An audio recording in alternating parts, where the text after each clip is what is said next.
6 bulan yang kita telah kerjakan, ternyata menurut saya kita boleh bangga dengan prestasi kita.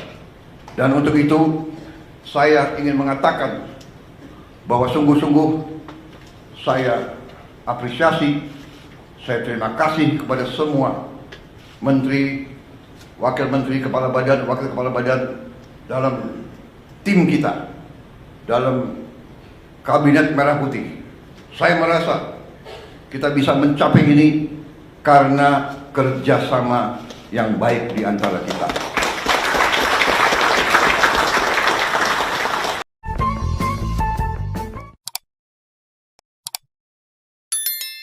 Bismillahirrahmanirrahim. Assalamualaikum warahmatullahi wabarakatuh.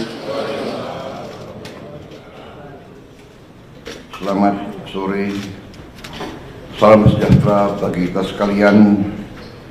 Shalom, salve, Om Swastiastu, Namo Buddhaya, salam kebajikan.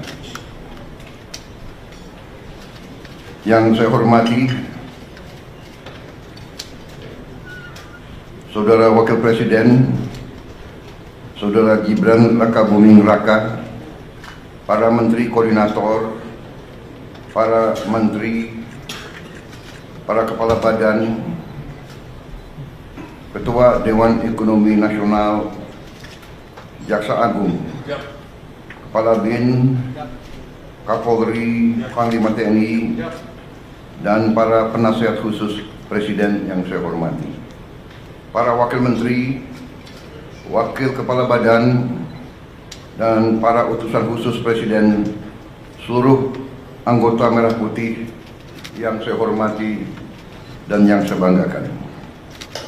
Pertama-tama tentunya sebagai insan yang bertakwa, marilah kita tidak henti-hentinya memanjatkan puji syukur kehadirat Tuhan Maha Besar, Tuhan Maha Kuasa.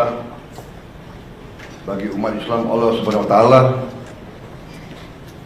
kita masih diberi karunia, masih diberi kesehatan, kita dapat berkumpul hari ini untuk melaksanakan sidang Kabinet Paripurna dari Kabinet Merah Putih, sidang paripurna yang ke-6 dalam 6 bulan pertama masa pemerintahan kita. Baru saja kita melewati tonggak 6 bulan pertama. Bisa dikatakan ini adalah semester pertama pemerintahan kita. Dan sekarang tibanya kita melihat raport kita. Apakah merah atau memuaskan atau cukup memuaskan atau sangat memuaskan. Kalau kita lihat secara objektif, saya mau katakan bahwa dalam 6 bulan kita memerintah, kita telah mencapai hal-hal yang cukup berarti, hal-hal yang bersifat fundamental, memperkuat landasan kebangkitan kita sebagai bangsa. Kita telah menghasilkan 28 kebijakan baru. Kebijakan-kebijakan tersebut yang berhubungan langsung dengan hajat hidup rakyat kita.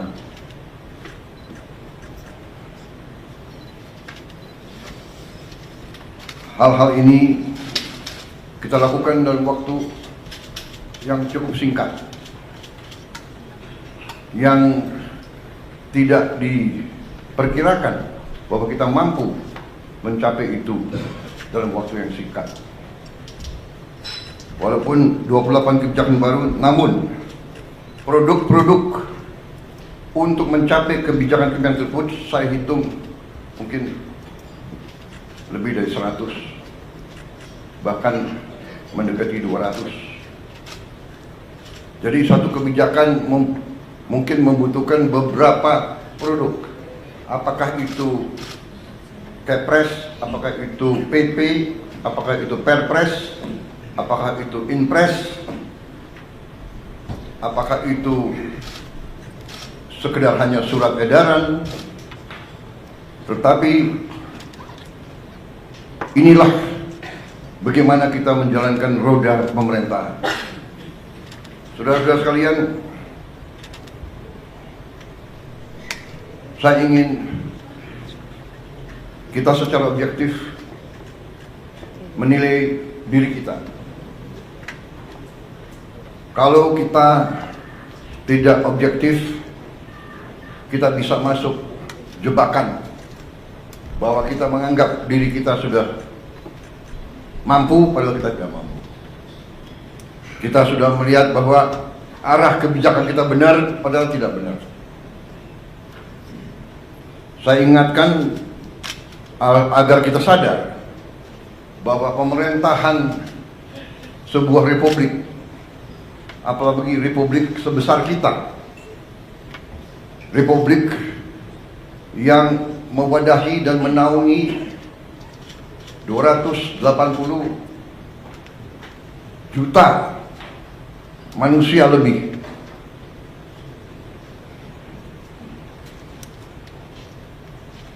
Tidak bisa sembarangan. Bisa diibaratkan sebuah pendulum di atas bergerak sedikit, tapi pendulum yang di bawah bergeraknya sangat lebar. Keputusan yang keliru di atas akibatnya tidak mudah bagi mereka yang paling di bawah. Kita harus ingat juga azimut sebuah kompas. Kita deviasi sedikit di awal, setelah kita berjalan beberapa ribu meter bahkan kilometer, itu deviasinya sangat besar.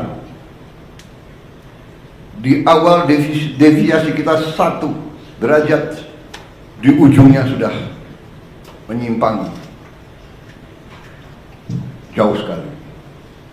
Saudara-saudara, dalam memerintah, saya ingatkan kepada kita sekalian bahwa sumber kekuasaan kita, sumber wewenang kita adalah Undang-Undang Dasar Negara Republik Indonesia tahun 1945. Kita sering mengucap itu, kita sering menyatakan bahwa Pancasila adalah dasar negara dan kita selalu berpacu pada itu.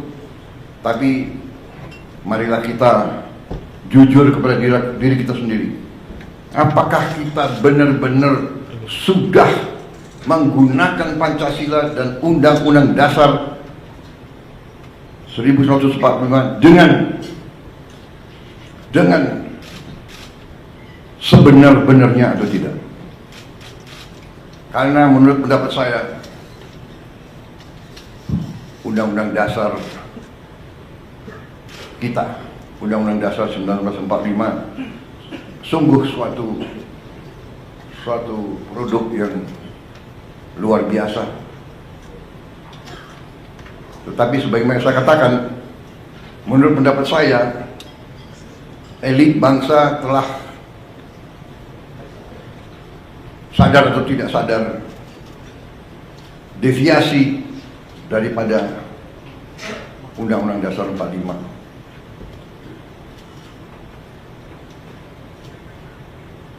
Telah deviasi dalam beberapa hal yang mendasar.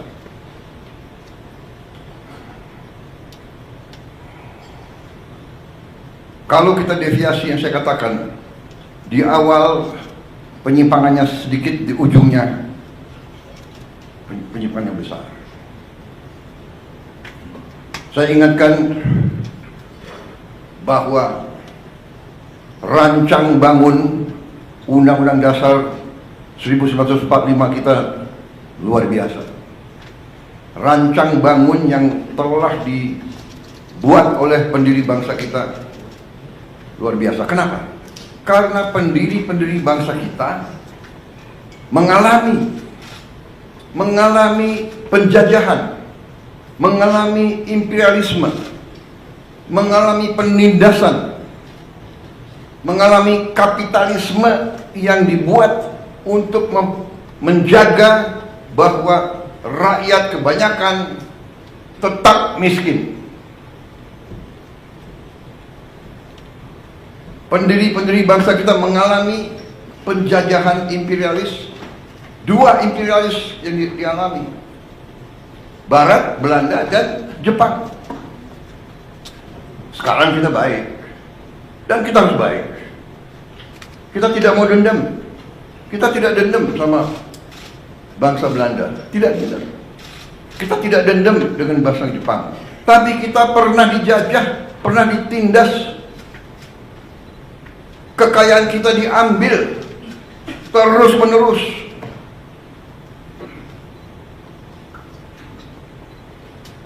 Rakyat yang banyak dipertahankan agar tidak menikmati pendidikan, agar tidak boleh ikut dalam perdagangan. Rakyat kebanyakan suruh jadi buruh dengan upah murah, suruh jadi petani dengan penghasilan murah rendah, suruh jadi nelayan. Ini harus kita ingat, saudara-saudara. Dan alhamdulillah kabinet kita memerintah, dan kita harus berjiwa besar, kita harus objektif. Kita bisa lancar begini, kita bisa bagus begini karena transisi pemerintahan berjalan dengan lancar, dengan baik.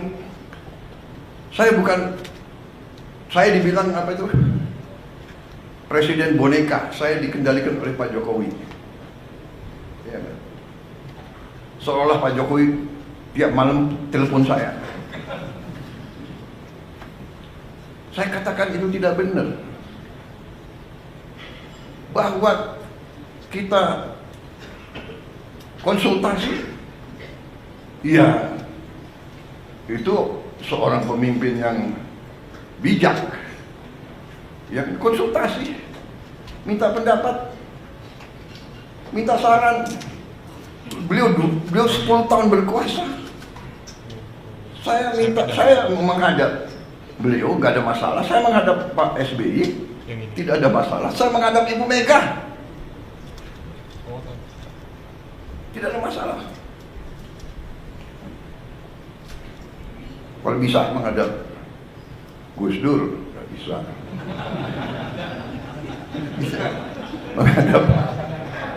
menghadap Pak Harto, ya, menghadap Bung Karno kalau bisa. Loh, minta pandangan, minta saran. Pak Jokowi berhasil 10 tahun, orang suka tidak suka. Masalah ijazah dipersoalkan. Nanti ijazah saya ditanya-tanya. Iya kan? Ini ada wartawan banyak ya. Bukan, saudara-saudara ya. Kita ini di mana-mana saya katakan, dunia ini sedang penuh ketidakpastian. Ya. Dunia penuh dengan ketidakpastian. Kita rasakan sekarang. Kita rasakan, kita jujur, kita rasakan. Sekian puluh tahun kita menjadi the good boy. Ya kan? Ada negara yang besar, negara yang kuat. Bilang ke kiri, ya monggo. Bilang ke kanan, monggo. Kita ikut World Bank, kita ikut IMF, kita ikut, ya kan? Tapi globalisasi, ya kita ikut. Tapi sekarang yang meninggalkan sistem yang mereka bangun, mereka sendiri. Free trade, monggo. Kita bingung jadinya. Yang dibilang Menteri Keuangan sedang di luar negeri ya. Sekarang ekonom-ekonom yang belajar sekian puluh tahun, sekarang harus belajar lagi. Prof, ya kan? Udah, harus belajar lagi. Dan memang kita perlu belajar lagi. Tapi kalau saya, kita punya Undang-Undang Dasar 45 yang merancang itu, yang membentuk itu, mereka yang melihat dan merasakan, oh, imperialisme kayak begini, penjajahan kayak begini. Mengalami Belanda, Jepang, mengalami pergolakan 28 tahun kita merdeka, 28 tahun kita merdeka, tidak pernah berhenti dari campur tangan asing. Peristiwa Madiun seolah itu komunis, ternyata yang membawa musuh Semaun semua itu adalah Belanda, difasilitasi oleh Belanda. Belanda kuasai Batavia, semua lapangan terbang dikuasai. Bagaimana dia bisa sampai Madiun? Terus DITII, dokumen keluar Belanda, bahkan bukan DITII, Snoek Hoogronya juga Sandi Yuda, intelnya Belanda. Saudara-saudara, ini saya sampaikan terus karena kembali kita punya kekuatan Undang-Undang Dasar 45, khususnya di bidang ekonomi adalah pasal 33. Kalau disimak, setiap negara yang sedang bangkit punya semacam pasal 33. Jadi saudara-saudara, 6 bulan yang kita telah kerjakan, ternyata menurut saya kita boleh bangga dengan prestasi kita.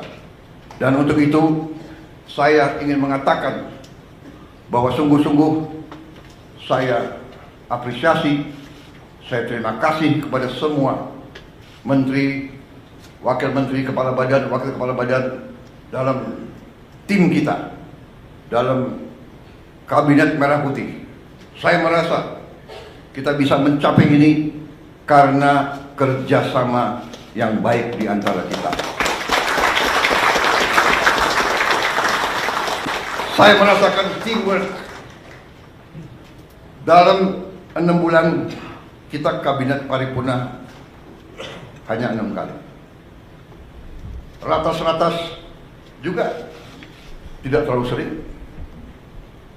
Saya paham sebagian dari Anda mungkin ketemu saya tidak sering yang kita inginkan. Tetapi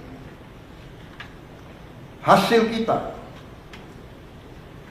hasil diskusi kita, hasil keputusan kita terwujud, terlaksana, dan dirasakan oleh rakyat Indonesia. Saudara-saudara, apa yang ingin saya sampaikan? Mari kita lihat dengan tolok ukur yang objektif, yang jelas. Salah satu tonggak pemerintahan di setiap negara adalah mampu atau tidak kita menjaga inflasi.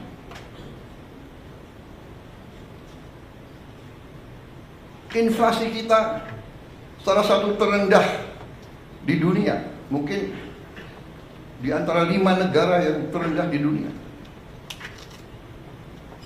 Mungkin inflasi yang lebih rendah dari kita, mungkin Tiongkok, Mendagri. Ini prestasi. Dan saya harus katakan, Jujur ini. Bukan karena Mas Gibran ada di sebelah saya, bukan. Ini objektif. Ini salah satu hasil daripada kepemimpinan dan manajemen Pak Jokowi. Mungkin pengalaman beliau sebagai wali kota membuat beliau ngerti bagaimana memanage inflasi yang mungkin nggak ada di buku, nggak diajarkan di Harvard atau di MIT.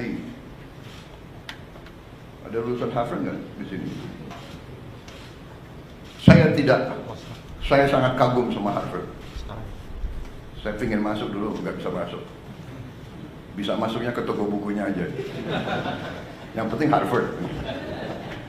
Wih, ini kebablasan nih, kok wartawan terus di sini. Tapi kita demokratis ya. Coba angkat tangan yang mengizinkan wartawan tambah 5 menit di sini. Angkat tangan. Oke. Demokrasi, Anda boleh di sini 5 menit lagi. Nggak apa-apa, karena ini sesuatu yang baik ya. Bahwa saya sebagai, bisa dikatakan saya adalah di sini apa ya, sebagai manajer tim ya. Loh, kalau tim saya berhasil ya saya harus muji dong. Benar nggak? Nggak apa-apa. Saya merasa teamwork kita bagus. Saya merasa garis yang kita tentukan terwujud di lapangan. Inflasi terwujud. Banyak negara mau belajar bagaimana mengendalikan inflasi dari kita. Mendagri gak usah diceritain deh. Iya dong. Apa itu? Rahasia dapur jangan dibuka semua. Kecuali kawan. Kalau kawan mau belajar boleh. Saudara-saudara, yang kedua, tolok ukur yang bisa dirasakan, yang saya rasakan juga. Saya rasakan karena saya sudah lama jadi orang Indonesia. Dan saya waktu anak kecil, orang tua saya menteri perdagangan. Jadi saya lihat bagaimana setiap lebaran, setiap akhir tahun, orang tua saya tegang. Pak Mitro hitung, kumpulin setiap item, dicek. Sampai Pak Mitro pernah di Tanjung Priok, di dermaga nungguin kapal. Pemerintah waktu itu mau intervensi karena krisis pangan, harga-harga juga menjulang, sehingga pemerintah intervensi. Pemerintah bertindak, menjamin di hari-hari kritis bahan-bahan tersedia. Dan sekarang pemerintah yang saya pimpin, saudara-saudara, berhasil menjaga stabilitas harga pangan di saat-saat yang selalu harga pangan kurang bisa dikendalikan. Akhir tahun, Natal, akhir tahun, dan Lebaran. Alhamdulillah, akhir tahun, Natal, dan Lebaran tahun ini, di masa pemerintahan kita, harga-harga aman, stok pangan tersedia. Ini pekerjaan saudara-saudara sekalian. Yang di lapangan kalian, yang ngecek harga kalian.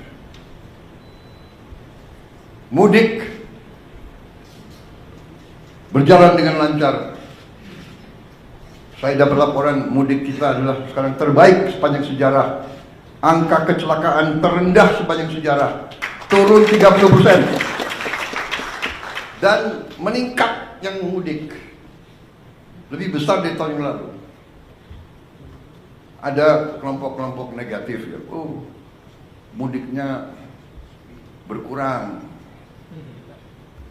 Kalau lancar dibilang mudiknya berkurang, tidak. Lancar karena pengendaliannya lancar. Dan ada keberanian ambil keputusan oleh menteri-menteri kita, oleh Kapolri, oleh Panglima TNI, oleh Menteri Perhubungan, memberi saran kepada saya, Pak, bisa nggak kita laksanakan work from everywhere? Ini baru juga ini saya kira. Di dunia ada work from everywhere. Orang Indonesia kalau kreatif boleh juga. Jadi mereka pulang sudah jauh sebelum libur. Kalau itu Indonesia semangat itu.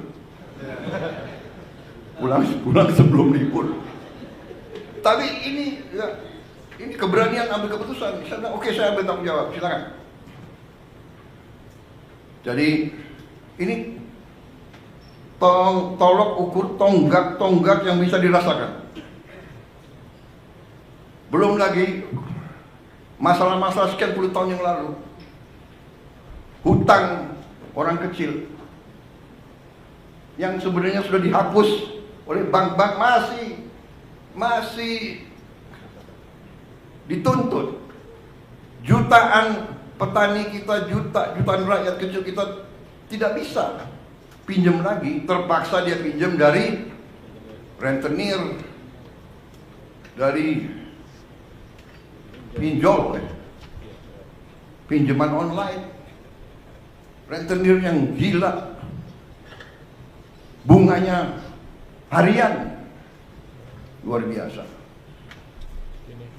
Kita hapus, kita ambil tindakan-tindakan yang harus kita ambil dengan beberapa risiko. Tetap dalam kerangka pengendalian APBN yang prudent. Kita disiplin kepada diri kita sendiri. Kita menjaga bahwa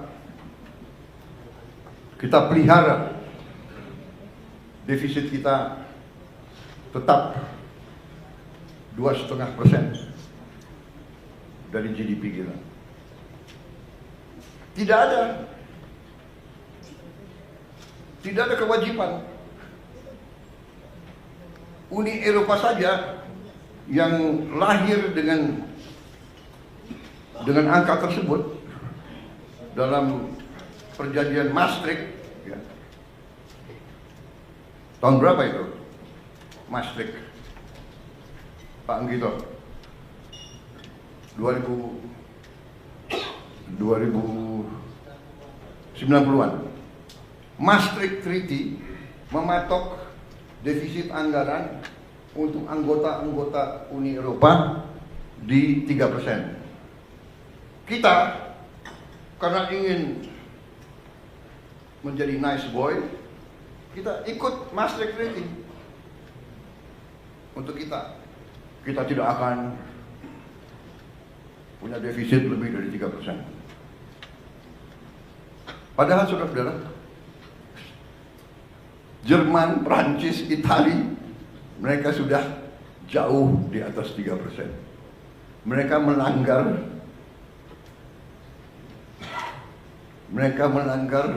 standar yang mereka lakukan sendiri. Indonesia masih menjaga di bawah 3%. Karena itu hutang kita termasuk ya perbandingan hutang kita terhadap GDP kita termasuk salah satu terendah di dunia. Saudara-saudara, pengendalian manajemen perekonomian kita cukup prudent, cukup hati-hati. Dalam kehati-hatian itu, salah satu juga yang kita bisa dan boleh bangga adalah kita melaksanakan penghematan besar-besaran.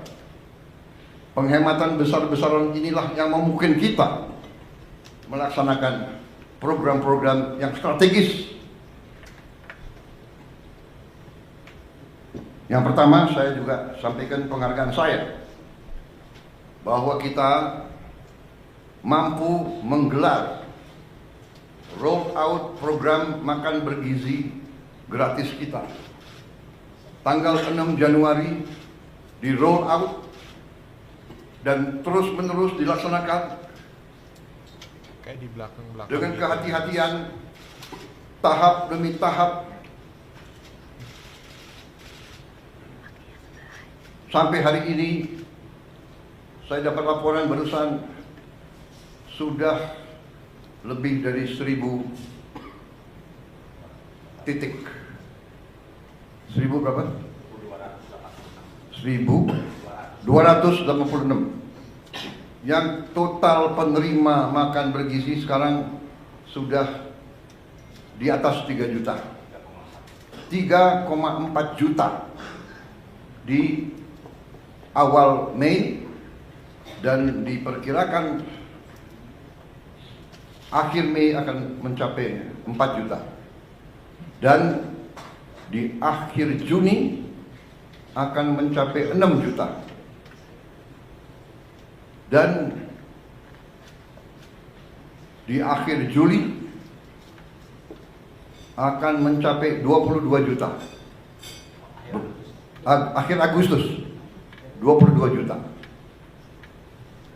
Sehingga di akhir November 2025 akan mencapai 82,9 juta penerima manfaat. Ini dari segi manajemen fisik, ini adalah upaya yang luar biasa. Kita selenggarakan catering untuk acara perkawinan yang tamunya 3.000 orang aja, ya kan? Setengah mati itu catering, benar gak? Dan tidak sering bahwa catering itu ada yang keracunan.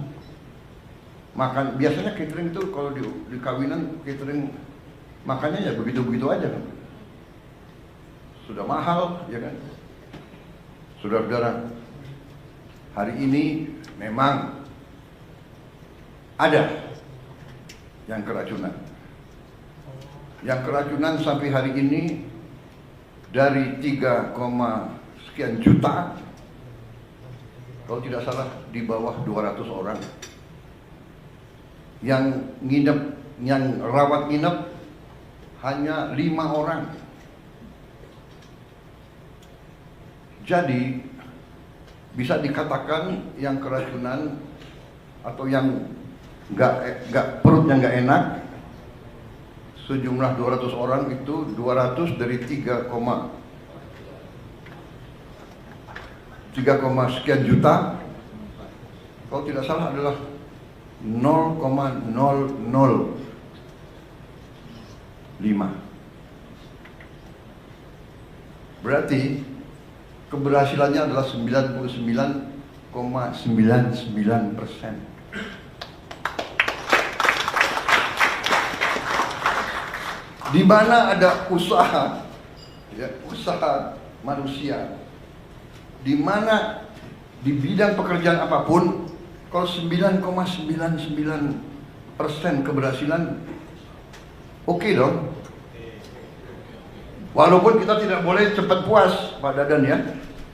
Kita harus lihat nanti Desember 2025. Tapi saya hargai karena Kepala Badan BGN dan seluruh jajarannya mengatakan, Pak, sasaran kita adalah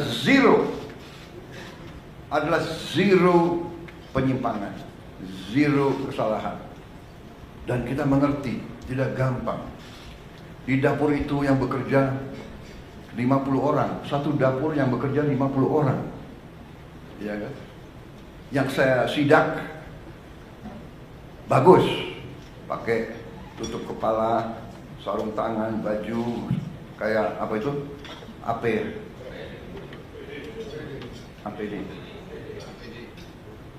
Singkatan APD yang untuk COVID dulu loh.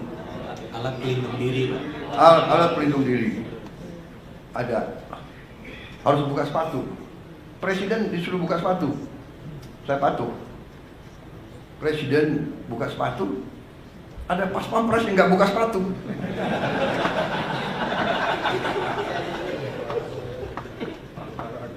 Dia semangat harus menjaga. Masa ada pas pampres lari-lari nggak pakai sepatu? Ya tapi di dapur ya buka sepatu, ya kan? Sama kita masuk ICU, nggak ada alasan masuk ICU buka sepatu. Tapi maksud saya adalah ini adalah sesuatu prestasi. Saya sendiri terus begini. Jadi makan bergizi digelar yang orang tidak mengira, banyak yang tidak mengira, banyak yang nyinyir, banyak mengatakan impossible. Nah itulah kita buktikan dengan niat baik, dengan tekad, dengan menggunakan rumus-rumus yang benar. Pemerintahan itu matematik kok. Kalau niat baik, rumus benar, pelaksanaannya bertekad yang baik, insya Allah akan mencapai sasaran. Tapi kalau kita punya niat yang tidak baik, pemimpin sudah datang niat untuk cari kekayaan dirinya, kekayaan kelompoknya, kekayaan partainya, nah ini pasti menyimpang. Sudah pasti. Tidak usah orang pinter untuk menilai seperti itu. Makanya saya terima kasih. Ini sesuatu yang objektif. Makan bergizi berjalan. Apakah ada kekurangan? Ada. Dan kekurangannya itu juga karena juga adat istiadat budaya kita juga. Saya masuk satu ruangan anak-anak 30 orang, yang 20 mau pakai sendok, ada 10 yang nggak mau pakai sendok. Ya, tidak salah dia terbiasa makan tidak pakai sendok, tapi kita mendidik dia, kita mengajarkan dia cuci tangan. Jadi bisa saja yang keracunan adalah hal-hal seperti itu, hal-hal sepele, tapi mendasar. Dan mungkin gurunya ya sayang sama anak-anaknya, dan mungkin juga dalam paket itu kepala BGN dalam ompreng yang diberikan mungkin tidak ada sendoknya, benar kan? Nah, jadi inisiatif orang tua membekali sendok. Nah ini mungkin harus disosialisasikan ya kan? Atau memang kita bisa cari sendok-sendok yang tidak terlalu mahal, ya kan? Yang kedua juga yang saya lihat pelaksanaan dari BGN yang juga terpengaruhi oleh adat istiadat atau kebiasaan. Selain tadi ada yang anak-anak yang malas cuci tangan, ya kan, tidak mau pakai sendok, ya kan.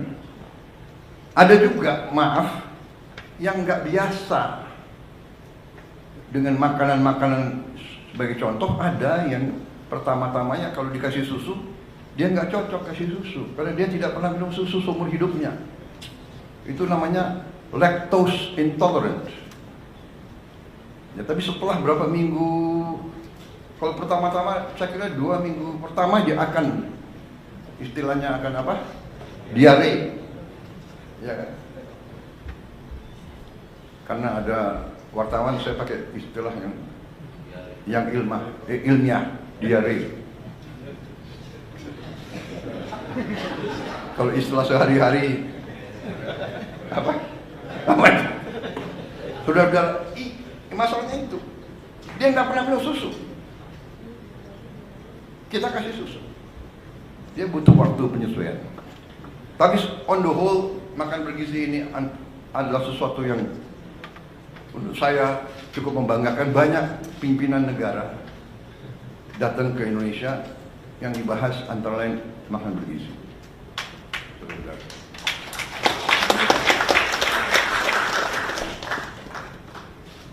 Tanggal 7, yaitu lusa, tokoh dunia namanya Bill Gates akan datang ke kita, minta ketemu saya. Sudah cukup lama beliau minta ketemu, kalau tidak salah ya suratnya dari November ya, minta ketemu.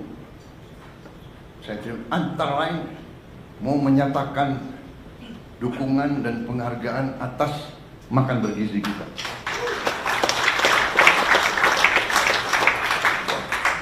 Saya merasa sangat besar hati, tapi saya merasa jangan memuji kita, kita belum berhasil. Kita berhasil insya Allah Desember 2025. Kalau kita buktikan bahwa kita bisa menyelenggarakan 80, kita bisa antar makanan tiap hari ke 82,9 juta rakyat kita dalam keadaan bersih, keadaan aman, keadaan bergizi. Pada saat itulah boleh kita terima ucapan selamat. Tapi karena beliau mau datang, beliau saya dengar mau menyatakan solidaritas sama kita, bahkan beliau mau bantu kita. Saya tidak tahu bentuknya apa, hanya saya katakan bahwa kita diberi bantuan, tidak diberi bantuan, diberi penghargaan, tidak diberi penghargaan, kita laksanakan ini karena kita yakin bahwa ini benar dan ini adalah suatu investasi di anak-anak kita, dan bahwa kita harus mengurangi kemiskinan di rakyat kita. Saya sering terharu. Saya dapat laporan dari Menteri Sosial, baru datang dari Jawa Tengah. Beliau cerita, karena kita juga dalam waktu dekat akan buka minimal 100 sekolah berasrama yang dialamatkan untuk saudara-saudara kita, rakyat kita yang berada dalam kelompok ekonomi yang paling rendah, desil 1 dan desil 2.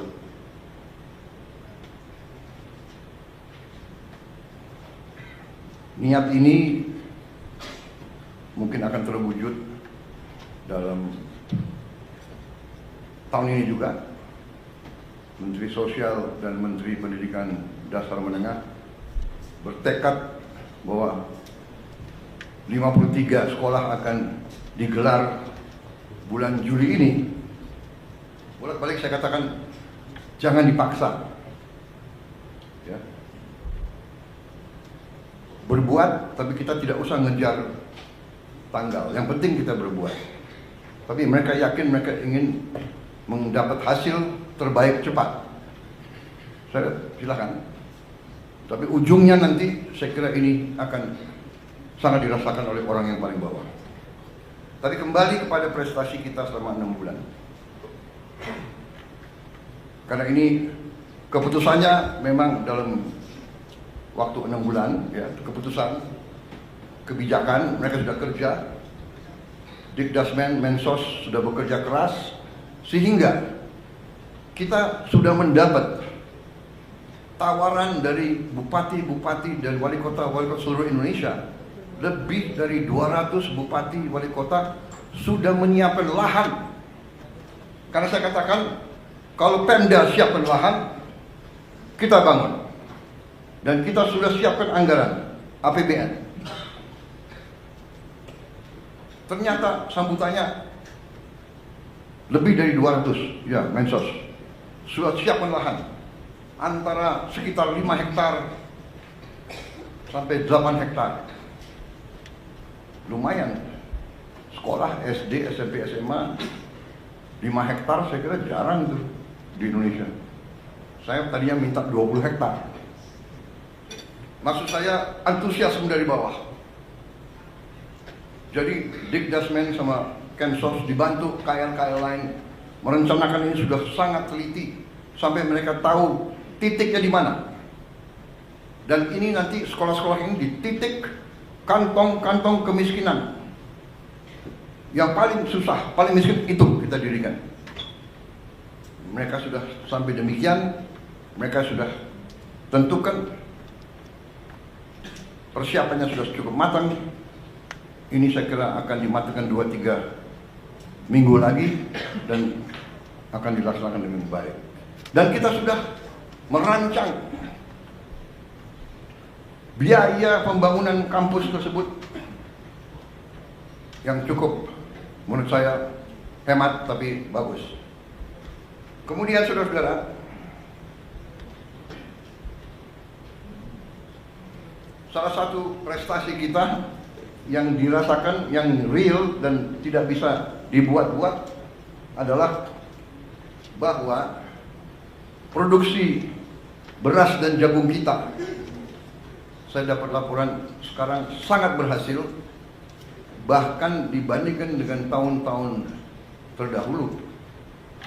Produksi kita cukup bisa dikatakan tertinggi. Saya dari Sumatera Selatan. Hasil di Sumatera Selatan produksi berasnya yang tiap tahun berkisar 3 juta ton. Tahun ini mereka yakini akan mencapai 4 juta ton. Artinya apa? Peningkatan 25%. Saya kira di seluruh dunia ini salah satu prestasi. Dan kita harus mengakui kalau kita berbuat baik, jangan kita rendah diri. Ini prestasi kita. Kemudian serapan pemerintah, yaitu jumlah tonase beras yang sekarang berada di tangan pemerintah, saya dapat laporan adalah tertinggi sepanjang sejarah NKRI.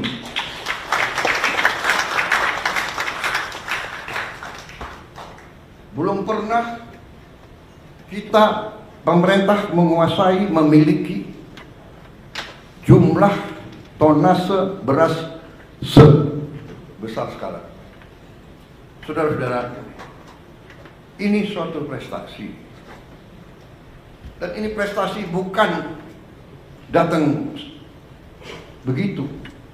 Apalagi pertanian. Pertanian itu yang saya katakan tadi,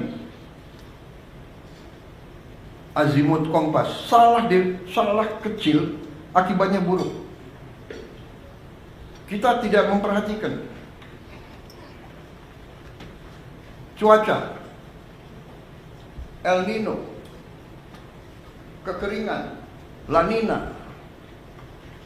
Kita tidak perhatikan krisis pangan. Tapi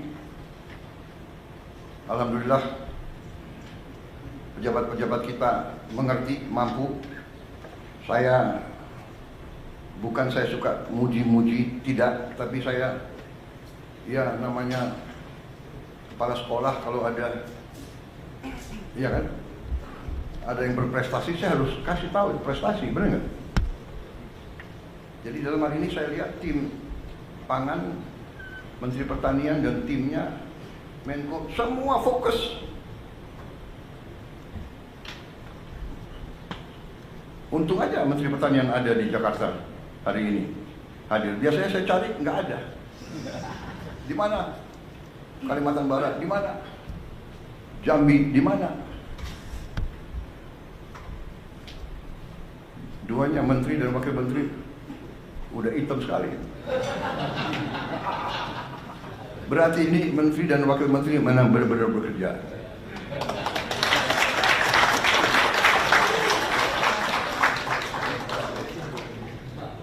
Kalau nggak hitam malah saya curiga.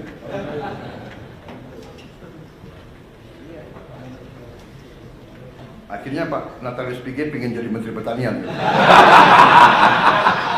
Iya, nggak usah. Dia di ruang AC aja masih.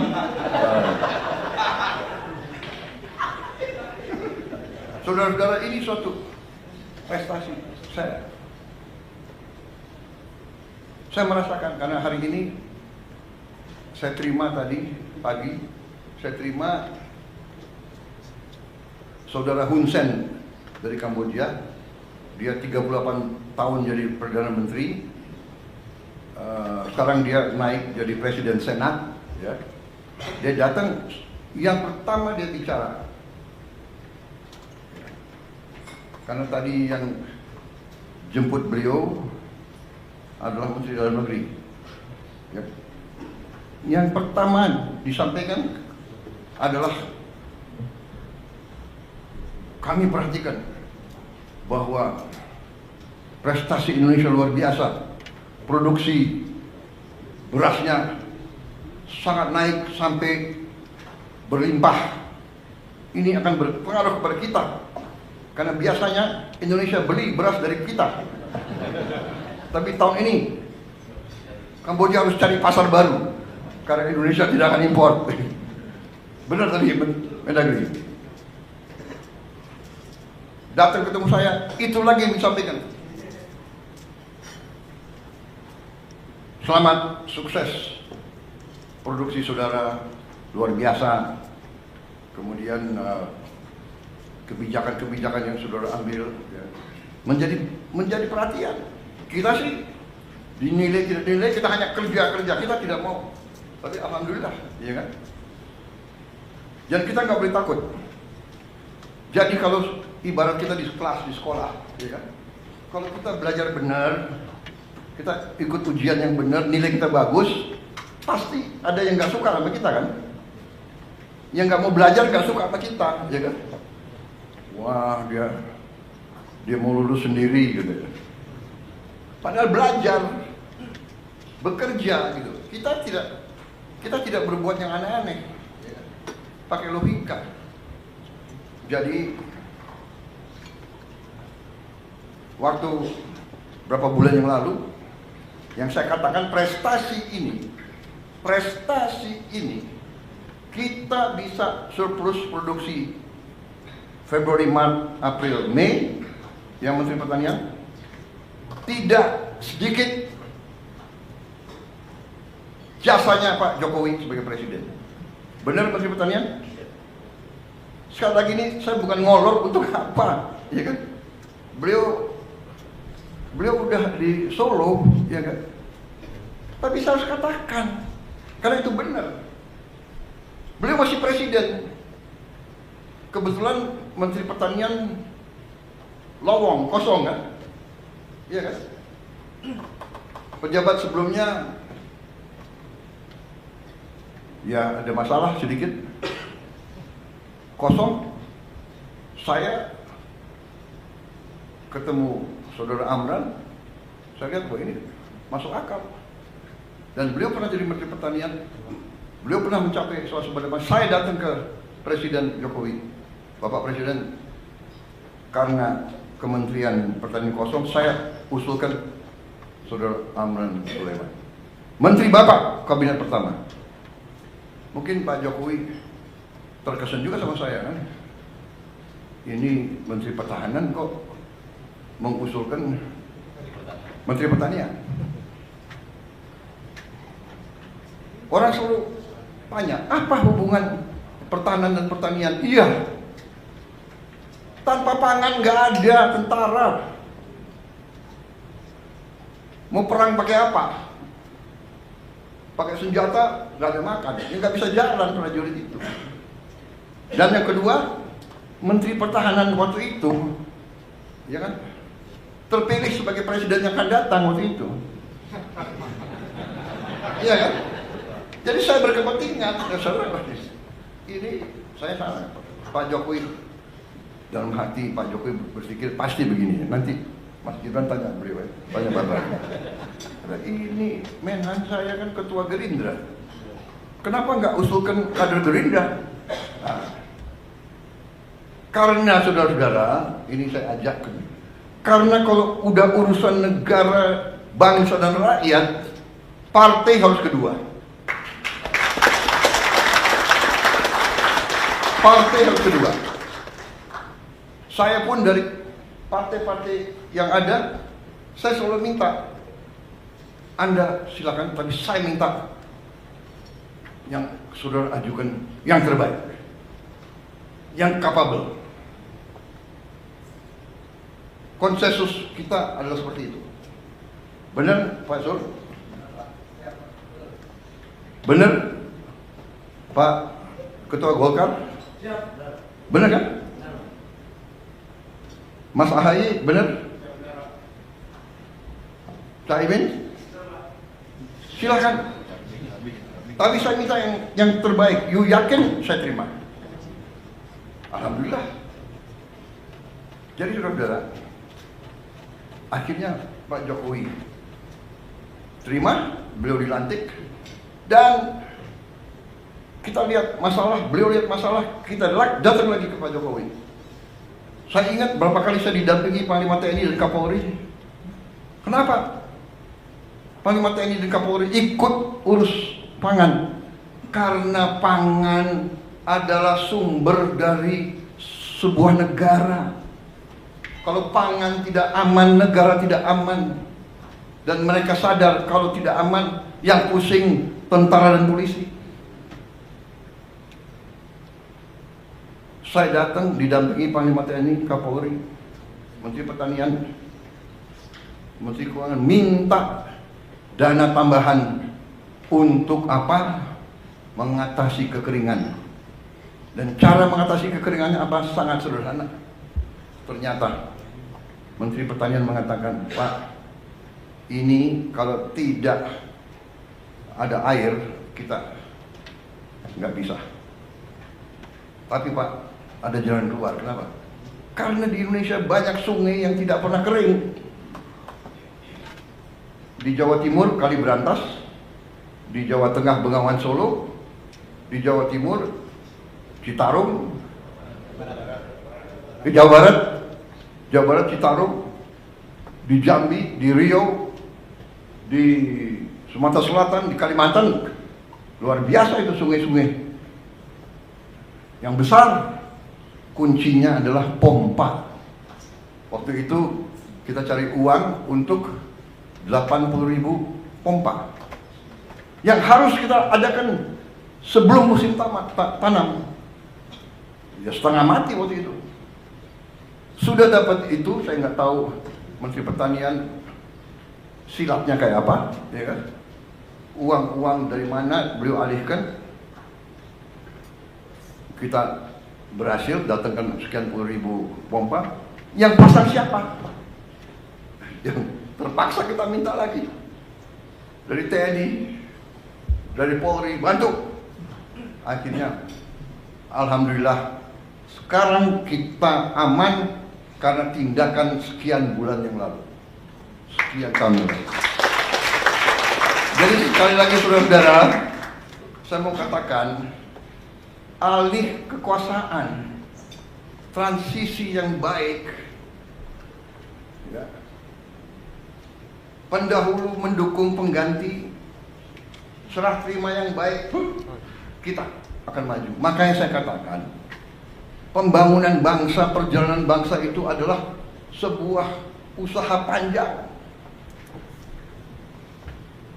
Karena itu saya mengajak kita menghadapi paradigma baru, bahwa untuk rakyat, kalau sudah kepentingan rakyat dan bangsa, semua pemimpin harus bisa kerjasama. Dan kabinet paripurna hari ini adalah di mana saya mengatakan terima kasih kepada semua anggota Kabinet Merah Putih. Kita telah buktikan 6 bulan pertama, kita buktikan kerjasama kita baik, teamwork kita baik. Di sana sini ada keseleo, wajar. Ada khilaf, wajar. Karena kita ada menteri-menteri yang sudah senior, sudah lama pengalaman. Ada yang baru, ya kan? Ya kan, baru menjabat. Saya aja baru menjabat berapa hari presiden, salah jalan di Istana Merdeka. Bener, cari WC, di mana WC? Wajar. Jadi kita sudahlah, saya ya kan ada mungkin juru bicara saya keseleo. Ya namanya manusia, dia juga baru menjabat, benar nggak? Iya kan? Kalau yang senior salah bicara, salah. Ya. Erlangga salah bicara, nggak bisa. Bener nggak? Ini yang baru-baru ini, bener nggak?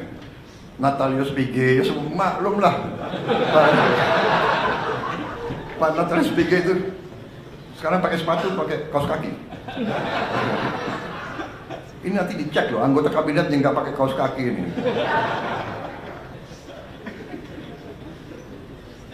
Gusipul udah. Saya kenal beliau tuh, dulu nggak pakai kaos kaki. Jadi saudara, ya apa yang kita mencapai ini bukan hal-hal kecil. Saya kira buruh mengatakan bahwa sekarang hampir semua kesulitan mereka, pemerintah sekarang paham dan pemerintah sekarang akan membela dan memperjuangkan hak-hak buruh. Tapi saya juga ingatkan kepada buruh kita akan bela Anda, karena Anda anak-anak kami. Tapi ingat, kita juga harus mengerti kepentingan para pengusaha, karena para pengusaha itu yang punya pabrik-pabrik. Kalau mereka merasa susah, mereka bisa angkat kaki dari sini. Jadi kita sekali lagi Indonesia Incorporated, kerukunan. Bahkan dari mereka, pemimpin buruh yang Pak, kalau bisa Bapak kumpulkan Pak 150 dari kami, tolong kumpulkan 150 tokoh-tokoh pengusaha. Ini permintaan mereka. Bapak kumpulkan di istana mana, mari kita bahas kesulitan kami langsung para pengusaha, dan kita cari jalan-jalan yang baik. Tetapi pemerintah mulai dari Pak Jokowi dan mulai dari Pak SBY sudah melakukan berapa tindakan dan kebijakan pro orang miskin, menurut saya yang luar biasa. Program-program yang tidak saya rubah, yang tidak saya kurangi. Ya, di sini ada wakil dari Kementerian Keuangan, ada 2 wamen, Menteri Sosial, ya. Total uang di anggaran kita yang untuk membantu rakyat miskin, rakyat susah dalam segala bidang lebih dari 500 triliun. Benar? Benar, Wamen. 500 triliun termasuk subsidi listrik. Kalau dengan subsidi listrik berapa?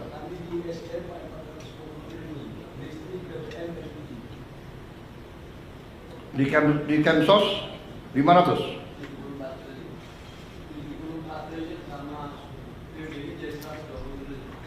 Oh, jadi termasuk ya subsidi dari energinya. Totalnya semua 500 ya? 500 triliun. Dan saya tidak rubah, dan ini kebijakan pemerintah sebelum saya.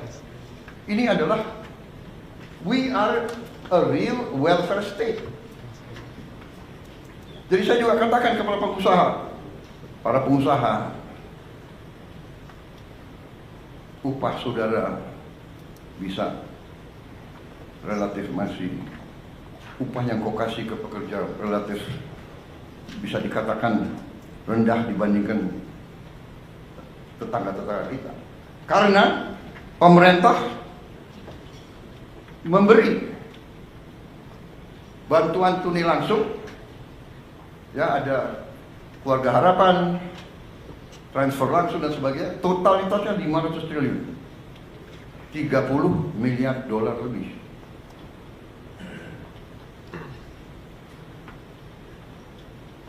Belum makan bergizi.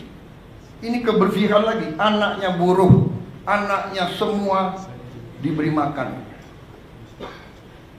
Yang nanti akhir tahun ini jumlahnya adalah 170 triliun. Berarti 10 miliar dolar lebih. Jadi yang tadi 30 miliar dolar plus 40 miliar dolar untuk membantu desil 1, 2 dan kelas menengah juga. Jadi saudara-saudara, kita terus ratusan kebijakan kita tolong dipelajari ya, untuk juga pertama kali kita pangkas semua sistem distribusi pupuk yang penuh dengan keruwetan, langsung dari pabrik ke kelompok tani. Kita meninggalkan 144 peraturan. Tidak ada lagi perlu izin gubernur, bupati. Ini yang diminta petani, ini yang mereka dapatkan. Kita sederhanakan, produksi naik. Juga mereka menyampaikan terima kasih. Lebih dari 100 juta petani merasakan penghasilan mereka naik karena kita tegakkan harga dasar gabah kering panen. Dan kita wajibkan penggiling-penggiling padi.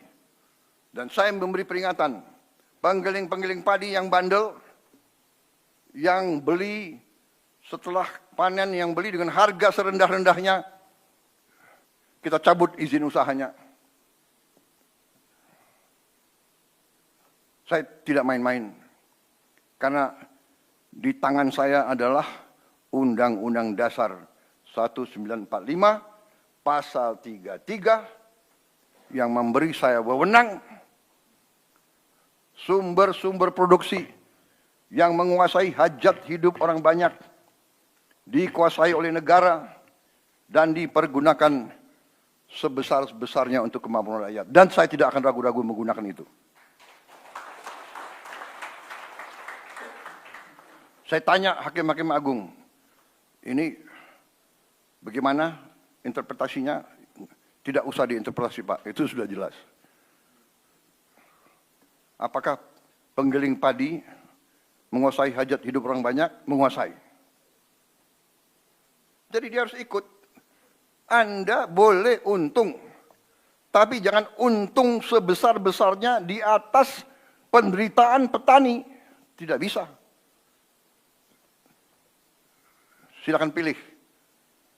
Anda mau operasi atau Anda kita tutup. Polis lain. Saudara-saudara, dahsyat itu pasal 33. Kita Indonesia Incorporated, pengusaha harus untung. Tapi jangan mau untung sebesar-besarnya di atas penderitaan rakyat. Tidak. You untung, boleh, rakyat juga harus untung, petani harus untung. Dan ini dilaksanakan di banyak negara. Saya bukan orang pinter. Kalau perlu saya nyontek orang pinter. Tapi bukan di sekolah. Best practice, boleh kita copy. India sudah melaksanakan ini sudah puluhan tahun. Alhamdulillah, dengan ketegasan kita, petani merasakan. Mereka mengatakan belum pernah menerima penghasilan setinggi ini musim panen yang kemarin. Jadi ini terus ya. Saya dapat laporan stok beras tadi sudah saya katakan tertinggi selama 57 tahun terakhir. Saudara-saudara, ini semua sudah kita capai. Salah satu prestasi kita adalah ini wartawan kok lebih dari 5 menit ya. Demokrasi, bagaimana? Boleh terus atau tidak? Terus. Boleh. Nanti kalau bagian saya marah-marahin menteri, nah kalian keluar. Ini kalau muji-muji boleh di sini ya. Jadi saya sekarang ini harus cari-cari kesalahan menteri-menteri saya.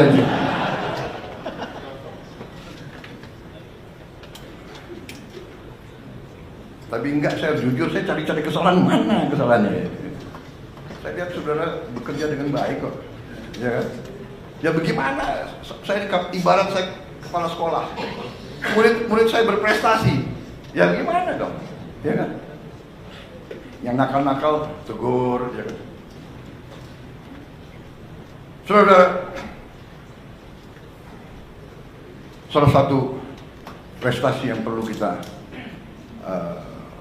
catat adalah kita berhasil membentuk suatu dana investasi, konsolidasi aset-aset kita, dan antara Daya Anagata Nusantara yang berhasil kita lakukan dalam 4 bulan pemerintahan kita.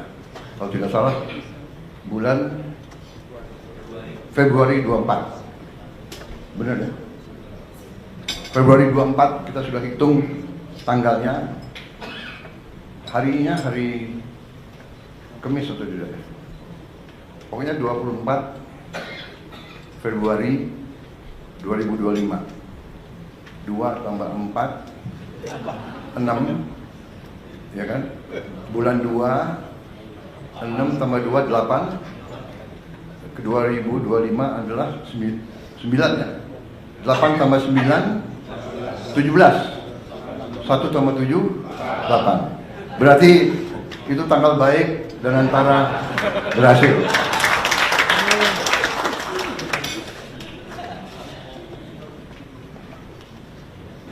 Anda tahu sejarah angka 08 itu?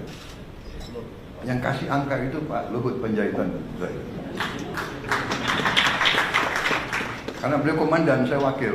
Wah, aku komandan. 09 aku. Kok 08? Siap?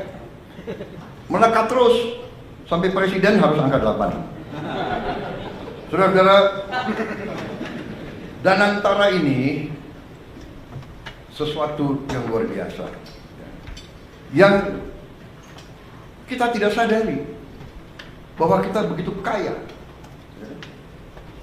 Setelah kita konsolidasi, kita kaget bahwa aset kita, aset under management kita adalah 982 miliar US dollar. Tapi kita konservatif, kita mengatakan ya sekitar 900 lah, ya kan?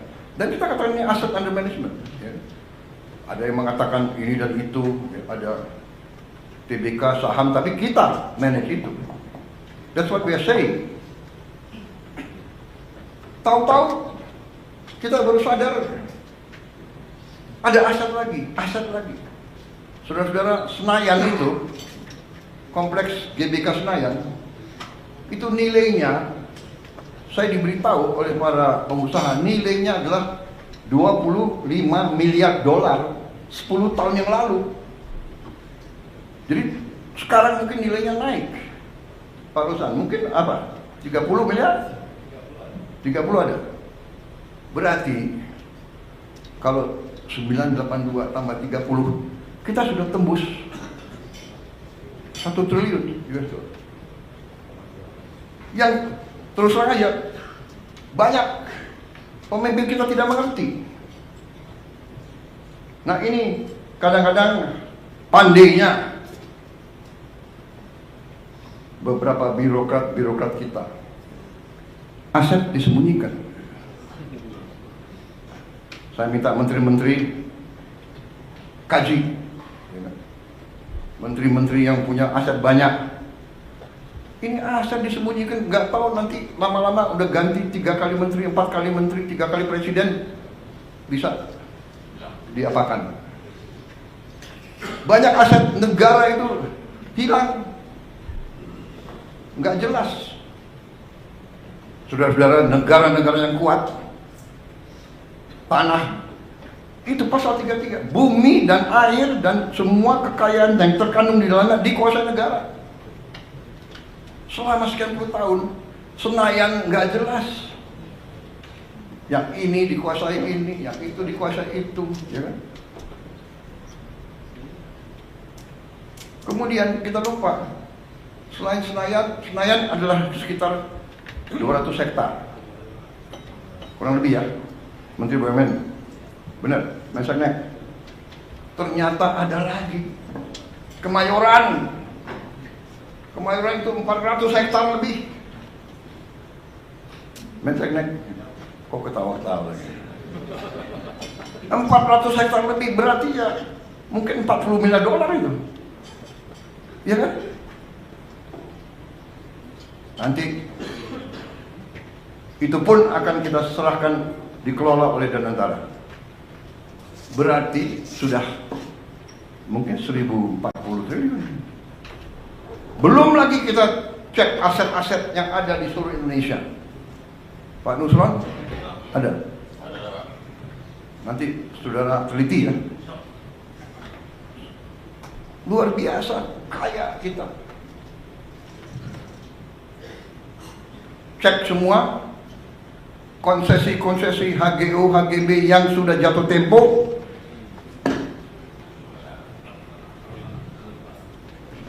Kembali ke negara.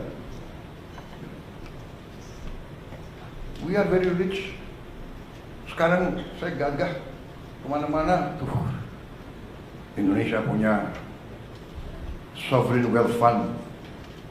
Waktu 900 miliar pun orang sudah terkagum-kagum, ya kan? Apalagi sekarang sudah 1 triliun. Disangka uang itu banyak yang kita mau bagi-bagi, padahal kita butuh mengelola dengan sebaik-baiknya. Saudara-saudara, saya kumpulkan Danantara kemarin. Terima kasih